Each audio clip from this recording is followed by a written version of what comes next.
Não murmure, agradeça. As circunstâncias da vida podem ser medonhas, sombrias, amargas. Qual a reação? Murmuração não, agradecimento. Eu quero tratar desse assunto com você à luz do Salmo 116. E esse salmo retrata a história de um homem chamado Ezequias, que foi rei em Jerusalém. Ele enfrentou problemas terríveis na vida. Embora fosse um homem muito rico, piedoso, de muita influência, ele lidou com dois gravíssimos problemas que poderiam ter arrancado do coração dele murmuração. Mas ele viu a intervenção de Deus e neste salmo ele pergunta assim: que darei ao Senhor por todos os seus benefícios para comigo? Em vez de capitular-se à murmuração, ele entregou-se à gratidão, ao agradecimento. Então, não murmure, agradeça. Mas eu queria aqui traçar para você o cenário que ele viveu.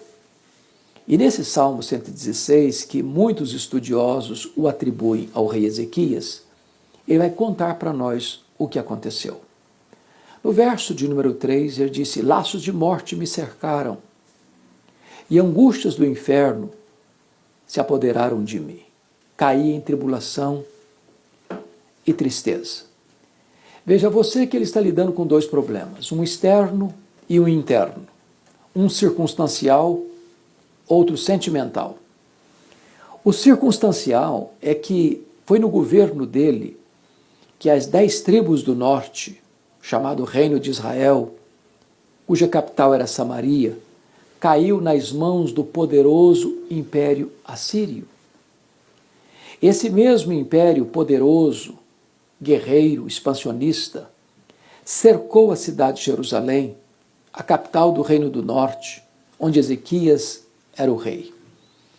E afrontosamente mandou um recado para o rei: capitule-se, renda-se, porque nenhum Deus poderá livrar você das minhas mãos. O rei Ezequias, acuado, entrincheirado pelo inimigo, buscou a Deus em oração. E o profeta Isaías disse para o rei: você não precisa temer, essa peleja não é sua, é de Deus. E então, diante daquela afronta, na iminência de um ataque militar, Deus escalou um único anjo, que feriu ao redor de Jerusalém 185.000 soldados assírios. E Jerusalém foi poupada. O inimigo não invadiu a cidade. Deus trouxe um livramento para ele, de uma ameaça real, de um perigo mortal. Porque eram laços, e não laços de brincadeira, mas laços de morte. Não aqui, ali ou acolá, laços de morte me cercaram, disse ele. Mas agora esse rei está enfrentando um segundo problema, quando ele dizia: angústias do inferno se apoderaram de mim. Eu acho que você conhece angústia, todos nós sabemos o que é angústia. Num grau maior ou menor, todos nós lidamos com esse problema. Acontece que Ezequias adjetiva a angústia que o aflige como angústias do inferno. É como se ele dissesse que o inferno havia mudado de endereço, que o inferno estava instalado em seu peito. O resultado desta angústia terrível e avassaladora é que ele caiu em tribulação e tristeza. Tribulação é a ideia de um achatamento, um esmagamento, ser passado debaixo de um rolo compressor. Ele disse que a alegria foi embora do seu rosto, a tristeza tomou conta do seu coração. Aqui ele está se referindo.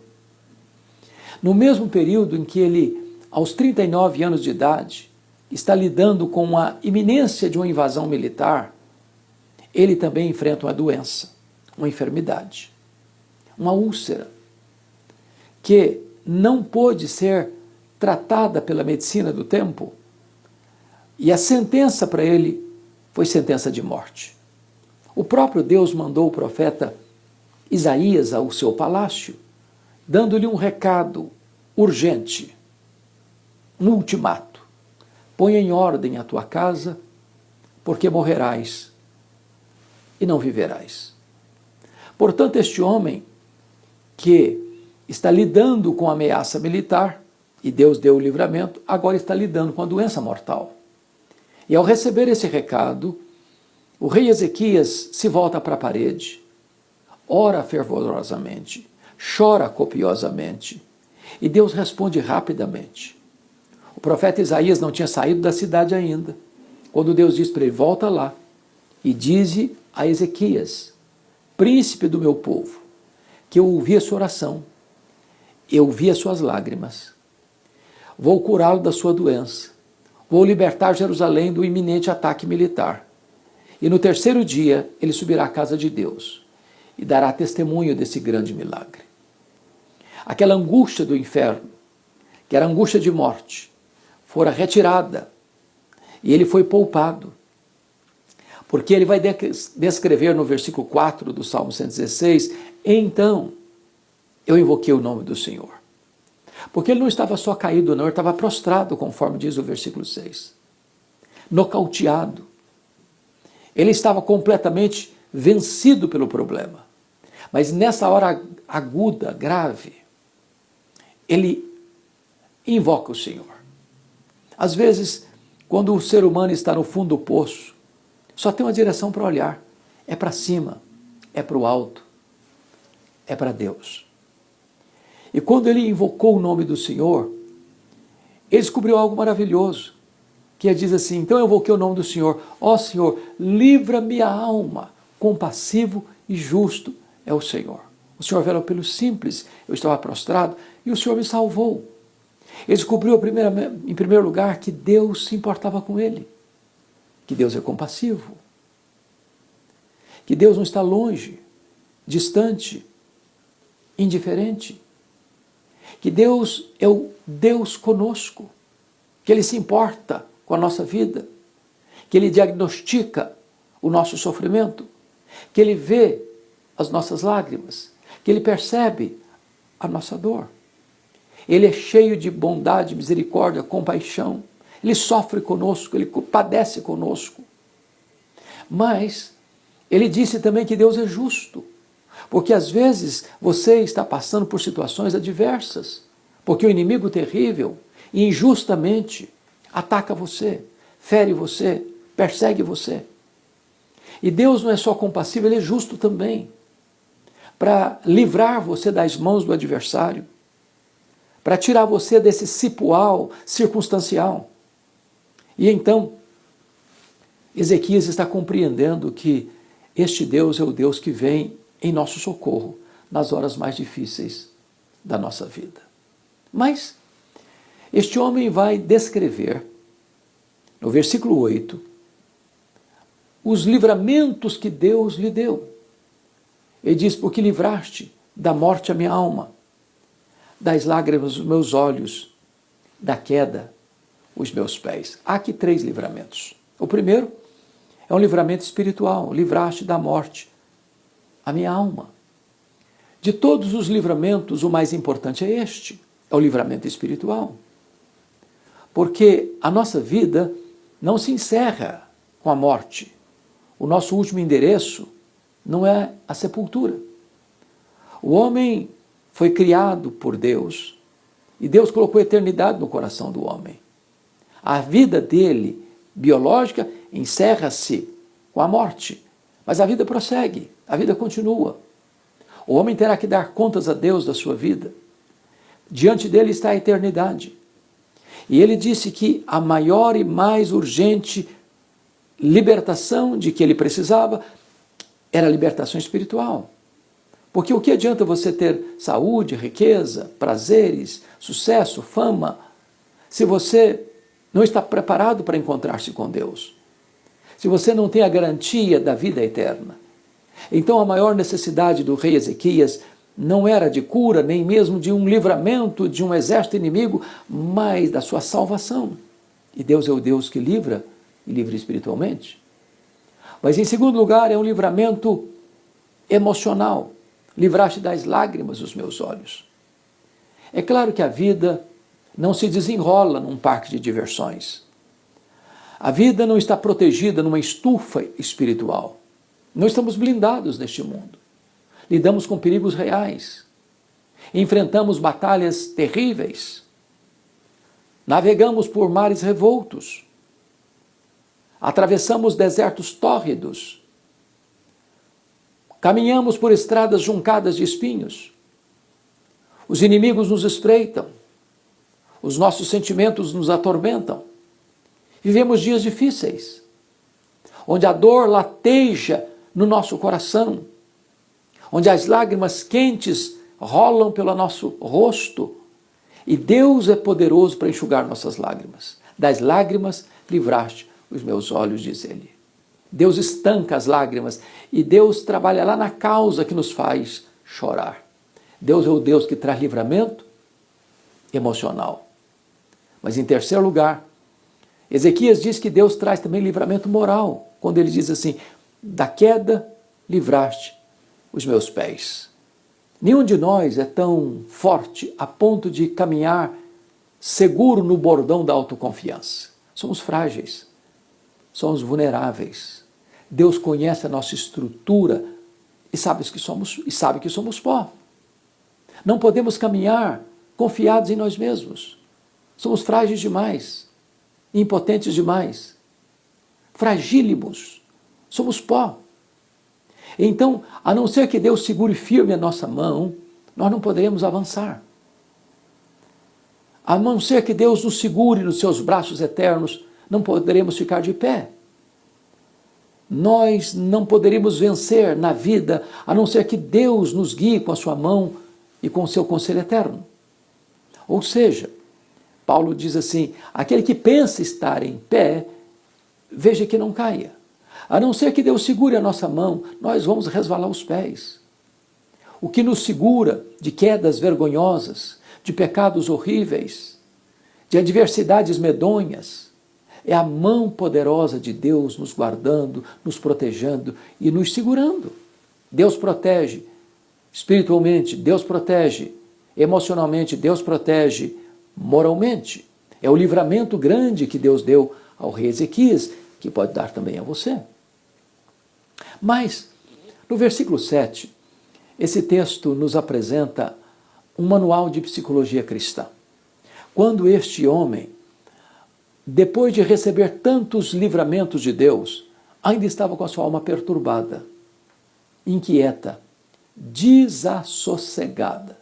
E ele diz: volta a minha alma ao teu sossego, pois o Senhor tem sido generoso para contigo. Eu posso lhe garantir uma coisa: é mais fácil você estar diante de um auditório de 1000 pessoas, exortá-las, adverti-las, encorajá-las, do que você se olhar no espelho e exortar a sua própria alma. Talvez nós sejamos o ouvinte mais rebelde, o ouvinte que você vê diante do espelho. Muitas vezes a nossa alma fica inquieta, desassossegada, perturbada, mesmo diante de tantos livramentos, mesmo diante de tantas e eloquentes evidências do cuidado de Deus. Então é necessário que você confronte você mesmo, exorte você mesmo, advirta você mesmo, chame a sua própria atenção. Eu chamo isso de conversa diante do espelho, ou um solilóquio, onde você começa a conversar com a sua própria alma, onde você se torna o seu próprio pedagogo, onde você se torna o seu próprio profeta para confrontar você mesmo, para voltar ao sossego, a confiar, a descansar, a colocar sua vida nas mãos de Deus e saber que mesmo que você, num dado momento, não tenha o controle, mas Deus está no controle. Para olhar para o passado com gratidão e dizer: Deus, o Senhor já fez, então o Senhor é poderoso para fazer de novo. Então volta ao teu sossego. Mas este homem, depois de fazer esta reflexão, ele vai assumir compromissos diante de Deus. Porque a pergunta que ele fizera no verso 12 é esta: que darei ao Senhor por todos os seus benefícios para comigo? Ele assume compromissos solenes diante de Deus. E o primeiro compromisso que ele assume está no versículo 2, porque Deus ouviu o meu clamor, ouviu a minha voz.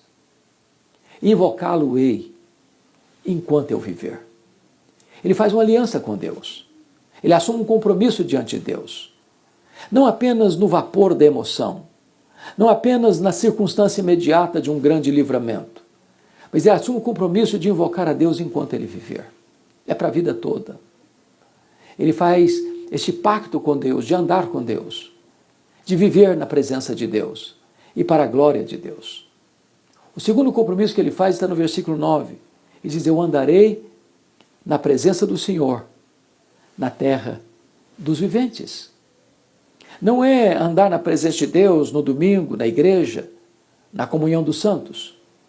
É andar na presença de Deus também lá no dia a dia, lá no trabalho, lá no escritório, lá no hospital, lá na loja, lá no comércio, lá na indústria, lá na viagem, lá no campo de futebol, lá no lazer, lá num ambiente que às vezes nem sempre é favorável, muitas vezes um ambiente hostil. Mas você vai andar na presença de Deus, sem máscara, sem disfarce, vivendo uma vida plena, bonita, maiúscula, mesmo num ambiente onde as pessoas vão criticar você, até zombar da sua fé. É lá que você vai andar na presença de Deus.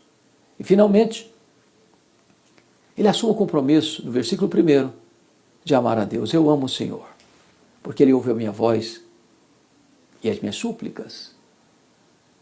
E esta é uma coisa tão sublime porque é uma declaração de amor. E quando você ama alguém, você tem 3 atitudes. Primeiro, você declara que ama. Qual foi a última vez que você disse para Deus: Deus, eu te amo? Se você ama Deus, você precisa declarar isso para Ele. Segundo, se você ama Deus, você precisa ter tempo para Deus. Quem ama tem tempo para a pessoa amada. Que tempo você tem dedicado para ler sua Bíblia? Que tempo você tem dedicado para orar? Que tempo você tem dedicado para cantar louvores a Deus? Se você ama a Deus, você expressa isso para Ele. Você declara isso para Ele, dedicando tempo e prioridade para Ele. Aliás, Jesus nos disse: buscai, pois, em primeiro lugar o reino de Deus, e as demais coisas vos serão acrescentadas. Mas, finalmente, quando você ama alguém, você procura agradar essa pessoa. Você tem agradado a Deus com a sua vida, com o seu testemunho, com as suas palavras, com os seus atos, com as suas ações, com as suas reações? É hora de você parar e refletir o quanto Deus tem feito por você.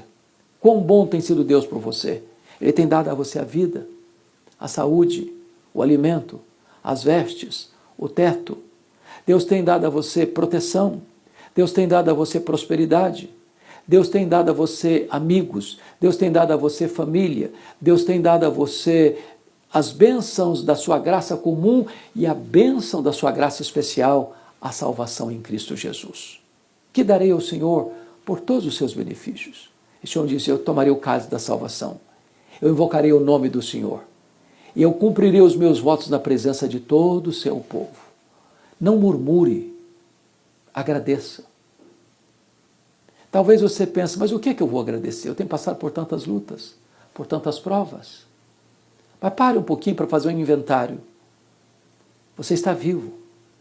Gente melhor do que você e eu já partiu. Você está com saúde. Ou talvez até enfermo. Mas há pessoas que estão num leito de morte, numa cama de CTI, sobrevivendo com respiradores, sentindo dores atrozes, sem poder movimentar o corpo. Talvez você diz: mas o que é que eu vou agradecer? O fato de você ter um teto para morar, não estar na rua. O fato de ter uma cama aconchegante para você dormir quando algumas pessoas dormem ao relento. O fato de você ter pão sobre a sua mesa quando tantas pessoas, mundo afora, passam fome. O que você vai agradecer?